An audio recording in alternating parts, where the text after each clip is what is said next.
How to add Google Maps location to Instagram. Now without any further ado, let's move into the video. First of all, head over to your Google Map. Right here, search for the location that you want to share on Instagram. Let me just search for the random location for now. Let's say you want to share this location.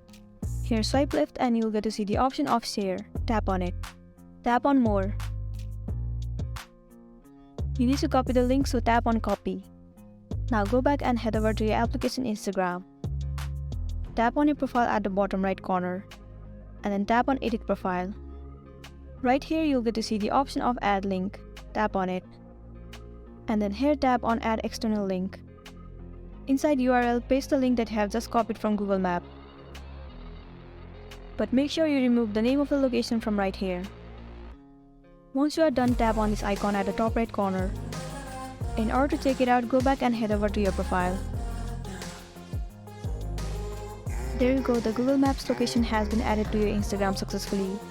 Now you can just tap on the link and it will lead you to your Google Map. There you go. So this is it for today, and this was a tutorial video on how to add Google Maps location on Instagram. I really hope this video is gonna help you out. Thank you for watching it till the end.